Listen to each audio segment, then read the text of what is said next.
சார்ந்த கேள்விகள் அல்லது நாம் இதுக்கு பகடையும் சொல்லுவோம். சரியா?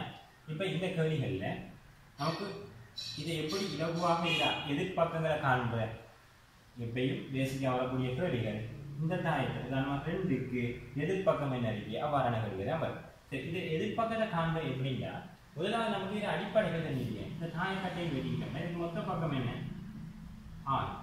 இதில் மொத்தம் அயற்பக்கங்கள் என்ன ஒரு இலக்கத்துக்கு அயற்பக்கம் எத்தனை 4 இருக்கு. இந்த ஒன்று வச்சுக்கிட்டா இதுவும் கீழே கொண்டு இங்கே வந்து 4. அதே மாதிரி எதிர்பார்க்கம் எத்தனை இருக்கும் 1 இருக்கும். இன்னொரு விடயம் தெரிஞ்சிருக்கேன், எப்பயும் ஒரு இலக்கத்தின் அயற்பக்கங்கள் எந்த பக்கம் ஆகாது எதிர்பக்கம் ஆகாது. காரணம் ஒன்றுக்கு அயற்பக்கம் தாராங்கன்னா 2 3 4 5 அயற்பக்கம் தான்.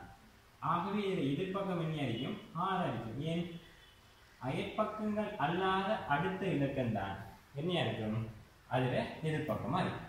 சரி, இப்படி அப்போ இப்போ எப்படி இதில் எதிர்பக்கத்தை நாம் இலகுவாக காண்பது பார்ப்போம். இதை 3 வகையாக பிரித்து பார்ப்போம். முதலாவது வகை முழுமையாக எல்லாம் வேறுபட்டிருந்தால் முழுமையாக எல்லா இலக்கம் வேறுபட்டு 2 சாயக்கட்டை சாதாங்க 2 சாயக்கட்டையிலையும் முழுமையாக எல்லா இலக்கமும் வேறுபட்டிருந்தால் இதை எப்படி காண்பா இதில் மொத்த கூட்டுத்தொகை எத்தனை இருக்குன்னா 7 இருக்கும். அதாவது 2 அயற்பக்கம் கேட்டாங்கன்னா 2 விட எத்தனை கூட்ட 7 வருதோ அதுதான் அங்கே என்ன இருக்கும் அயற்பக்கம் இருக்கும். ஆகவே 5 அயற்பக்கம் மாறி இந்த 5 அயற்பக்கங்கள் 5 எதிர்பக்கம் கேட்டாங்கன்னா சொல்லி அதாவது 2 எதிர்பக்கம் கேட்டாங்கன்னா நமக்கு எத்தனை கூட்ட வாரது அதாவது 2 எத்தனை கூட்ட வாரது 7 அடிக்கோ அதான் 2 என்ன அடிக்கும் எதிர்பக்கம் அடிக்கும்.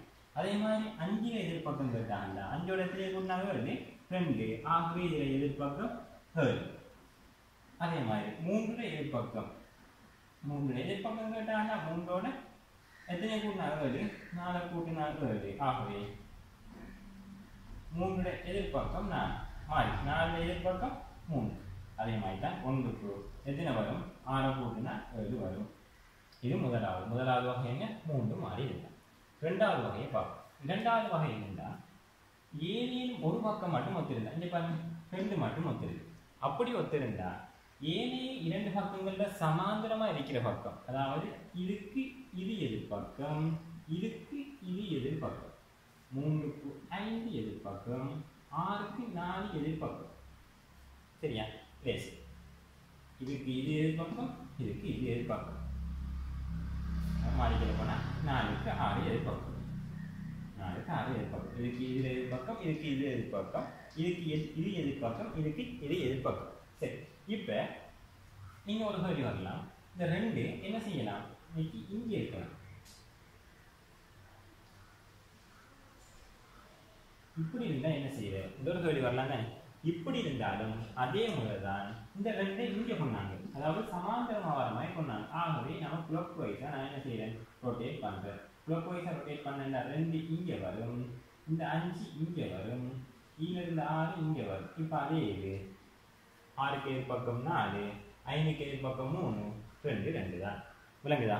சரி, அடுத்தது ஏதேனும் 2 பக்கங்கள் ஒத்திருந்தா 2 2 3 3 ஒத்திருந்தா 3வது வார பக்கங்கள் தான் அதுக்கு அயற்பக்கம் இருக்கும். 5க்கு அதுக்கு எதிர்பக்கம் இருக்கும். 5க்கு எதிர்பக்கம் என்ன 1. இது எப்படியும் வரலாம். காரணமா இங்கே 2 இங்கே 3 வந்தாலும் பரவாயில்ல. இன்னைக்கு மிகுதிய வாரது தான் என்ன இருக்கும் எதிர்பக்கமா இருக்கும். விளங்குதா? இந்த 3 வகையை வச்சு தான் எதிர்பக்கங்கள் செய்யலாம். 3 ஐடியா. முதலாவது கூட்டுனாலே இரண்டாவது 2 பக்கங்கள் ஒரு பக்கம் ஒத்திருந்தா சமாந்தரமாவது எதிர்பக்கம். அடுத்தது 2 பக்கம் ஒத்திருந்தா 3வது பக்கங்கள் பேலன்ஸா வர 3வது பக்கம் எதிர்பக்கம். அதோட எனக்கு இதுவும் தெரிஞ்சிருக்கேன் எப்பயும் அயற்பக்கங்களாக வாரது எதிர்பக்கங்களாக வராது என்றதும் தெரிஞ்சிருக்கேன். இவ்வளோத்தையும் தெரிஞ்சுக்கிட்டு நீங்கள் தாயக்கட்டையில் வர கேள்விகளை பார்த்தீங்கன்னா அணுகுனீங்கன்னா மேக்சிமம் அதுக்குள்ள விடவர். இன்னொன்று யோசிங்க இங்கே இப்போ நான் இங்கே என்ன செய்கிறேன் காரணமாக நான் இங்கே வச்சுக்கிறேன் இது இந்த கேள்வியில் வச்சுக்கிறேன். இதில் நீங்கள் இப்போ 2ன்னு தரலாம். இந்த 2 இருக்கிற இடத்த சில நேரம் அவங்க என்ன செய்யலாம் வேறு வேறு புள்ளிகளை தரலாம். ப்ளஸ் இங்கே ப்ளஸ் இங்கே தர இங்கே மைனஸ்